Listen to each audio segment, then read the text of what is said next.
स्वागत है आपका हमारे चैनल में और मैं रानी गुप्ता आपके साथ। इस समय जो बड़ी खबर है वो ममता बनर्जी और उनके भतीजे अभिषेक बनर्जी से जुड़ी हुई है। जिस तरीके से पिछले कुछ समय से ईडी लगातार जांच कर रही थी अभिषेक बनर्जी से जुड़े हुए जो केस चल रहे थे, कोयला घोटाला और उसी के साथ ही साथ गौ तस्कर से जुड़ा हुआ मामला था जिस पर की लगातार ईडी जो है जांच कर रही थी। इस पर अब एक बड़ी जो कार्रवाई हुई है, जो खुलासा हुआ है वो ये है कि जिस तरीके से ईडी को पहले से ही शक था इस मामले में, जो फर्जी दस्तावेज मिल रहे थे उसको लेकर के उन्होंने दिल्ली के क्राइम ब्रांच से शिकायत की, जिसके बाद अब कोलकाता पुलिस पर भी ईडी के द्वारा शिकायत किया गया था और अब कोलकाता पुलिस पर भी फर्जीवाड़े का जो केस है, जो एफआईआर है वो दर्ज किया गया है। आपको बता दें कि कोलकाता पुलिस जो है लगातार फर्जी दस्तावेज जो है अभिषेक बनर्जी के खिलाफ मिल रहे थे और कहीं ना कहीं शुरू से ही इस मामले में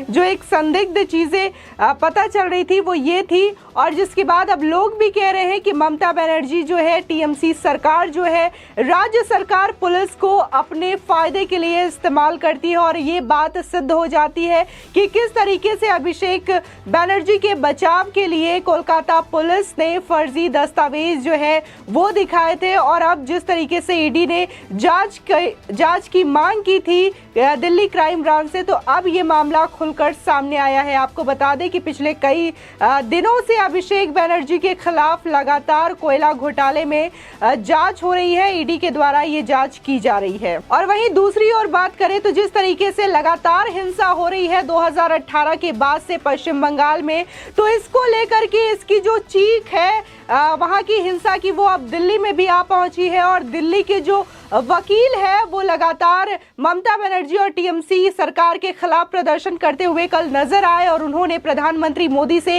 अपील भी की है कि वो किसी भी तरीके से इस मामले में हस्तक्षेप करें। और उन्होंने यहां तक मांग की है कि वहां पर राष्ट्रपति शासन होना चाहिए, जिससे कि लगातार जो हिंसा हो रही है, एक समूह को टारगेट करके जो हिंसा की जा रही है उस पर विराम लगाया जा सके। आपको बता दें कि जहां ईडी जिस तरीके से फर्जीवाड़े में कार्रवाई कर रही है, कोलकाता पुलिस पर भी ये कार्रवाई की जा रही है दिल्ली क्राइम ब्रांच के द्वारा, तो वहीं लोगों ने भी ममता सरकार पर आरोप लगाया और कहा कि कुछ नया नहीं है। ये कोलकाता पुलिस टीएमसी की ममता सरकार के काबू में है, वो ममता की अनुमति के बिना एक भी कदम नहीं उठा सकते हैं। तो अब हर विभाग ममता के भतीजे अभिषेक बनर्जी के कोयला घोटाला मामले में कथित रूप से फर्जी दस्तावेज के लिए कोलकाता पुलिस के खिलाफ प्राथमिकी दर्ज करता है। आपको बता दें दिल्ली पुलिस की क्राइम ब्रांच ने बंगाल के मुख्यमंत्री ममता बनर्जी के भतीजे व टीएमसी के महासचिव अभिषेक बनर्जी से जुड़े मामले में फर्जीवाड़ा व कोर्ट के आदेश में गड़बड़ी करने को लेकर के कोलकाता पुलिस के खिलाफ शिकायत दर्ज की है।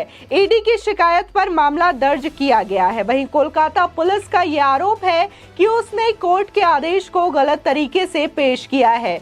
वहीं क्राइम ब्रांच ने इस मामले में जांच शुरू कर दी है और कई लोगों को समन भी भेजे गए हैं। आपको बता दें क्राइम ब्रांच के वरिष्ठ सूत्रों के अनुसार टीएमसी सांसद अभिषेक बनर्जी के कुछ दस्तावेज फर्जी पास किए गए हैं। आपको बता दें कि ईडी ने पश्चिम बंगाल में कोयला घोटाले से जुड़े मनी लॉन्ड्रिंग के एक मामले में सांसद अभिषेक बनर्जी व उनकी पत्नी को पूछताछ के लिए दिल्ली बुलाया गया था। साथ ही ईडी ने पीएमएलए के प्रावधानों के तहत सीबीआई की ओर से दर्ज नवंबर 2020 की एफआईआर के आधार पर मामला दर्ज किया है।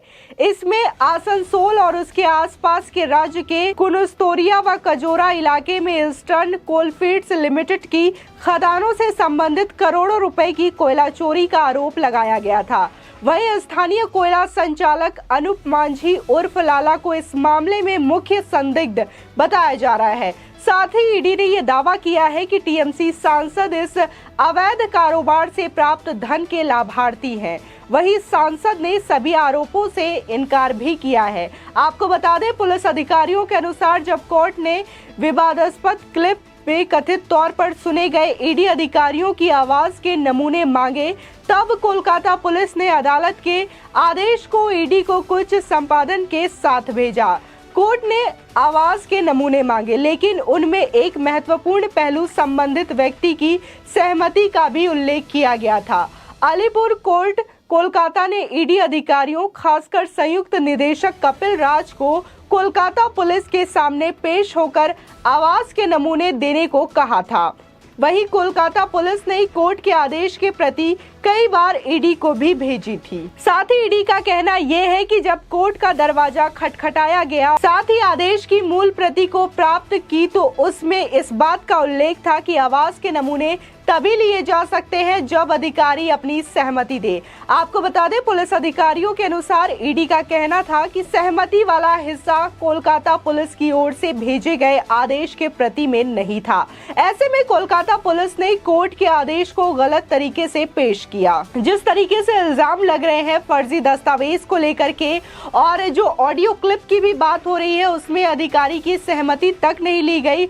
और जिस तरीके से जो कोलकाता पुलिस है उसने पूरे अपने तरीके से, यानी कि ये कहना गलत नहीं होगा कि जिस तरीके से कोलकाता पुलिस ने जो दस्तावेज, जो साक्ष्य पेश किए हैं अदालत में अभिषेक बनर्जी के खिलाफ, वो ममता बनर्जी के ऑर्डर के साथ किए, उनके काबू में रहते हुए किए। तभी तो ईडी की शिकायत पर जब दिल्ली क्राइम ब्रांच पुलिस ने ये जांच की तो उसमें फर्जीवाड़ा का मामला सामने आया और उनके खिलाफ एफआईआर दर्ज किया गया कि किस तरीके से कोलकाता पुलिस ने इसमें फर्जीवाड़ा किया है। और जहां अभिषेक बनर्जी पर ये केस चली रहा है एफआईआर, उसी के साथ ही साथ अब फर्जीवाड़ा मामले में कोलकाता पुलिस को भी घेर लिया गया है और लोग भी ममता सरकार पर निशाना साधते हुए नजर आ रहे हैं। वहीं अगर दूसरी ओर बात करें तो आपको बता दें कि पश्चिम बंगाल में बढ़ती हुई हिंसा की घटनाओं को लेकर मुख्यमंत्री ममता बनर्जी और उनकी सरकार घिरती चली जा रही है। बता दें कि बंगाल में हाल ही में कई हिंसक घटनाएं सामने आ चुकी है। इन घटनाओं को लेकर अब दिल्ली में वकील भी विरोध करने पर उतर आए हैं। आपको बता दें कि वकीलों का कहना है कि पश्चिम बंगाल के लिए न्याय की लड़ाई अब राष्ट्रीय स्तर पर लड़ी जाएगी। भारत न्याय के लिए लड़ेगा, भारत बंगाल के लिए लड़ेगा। बता दें, पश्चिम बंगाल में चुनाव के बाद हुई हिंसा और राज्य के प्रभावित लोगों के संघर्ष और लड़ाई को उजागर करने के लिए वकीलों ने शांतिपूर्ण कैंडल मार्च भी निकाला। वहीं पटियाला हाउस कोर्ट के बाहर एकत्रित हुई भारी संख्या में वकीलों ने लॉयर्स फॉर जस्टिस बैनर के तले बंगाल के लिए इंसाफ की मांग की। वहीं वकीलों ने मांग की है कि राज्य में राष्ट्रपति शासन लागू होना चाहिए। साथ ही उन्होंने कहा कि केंद्र सरकार को खुद इस घटनाओं की जांच भी करानी चाहिए। वहीं वकीलों ने आरोप भी लगाया है कि बंगाल में पीड़ित लोगों को डराया धमकाया जा रहा है, वोट के नाम पर लोगों के साथ अत्याचार हो रहा है, मर्डर और रेप जैसे चीजें भी हो रही हैं। साथ ही उन्होंने कहा कि खुद प्रधानमंत्री नरेंद्र मोदी को इस मामले को गंभीरता से देखना चाहिए। लॉयर्स फॉर जस्टिस ने आरोप लगाया है कि 2018 के बाद से पश्चिम बंगाल में कुछ समूहों और समुदायों के खिलाफ हिंसा देखी गई है। यही नहीं, विधानसभा चुनाव के परिणाम घोषित होने के बाद राज्य में आतंक, अराजकता और हिंसा बढ़ती ही जा रही है। साथ ही उन्होंने ये भी आरोप लगाया कि हिंसा और अराजकता में शामिल लोगों को राज्य सरकार का समर्थन मिल रहा है। इसमें कोई दो राय नहीं है कि जिस तरीके से वकीलों ने ये विरोध प्रदर्शन जताया है, ममता सरकार के खिलाफ ये विरोध जताया है और साथ ही प्रधानमंत्री से ये मांग की है कि इस मामले को वो गंभीरता से ले।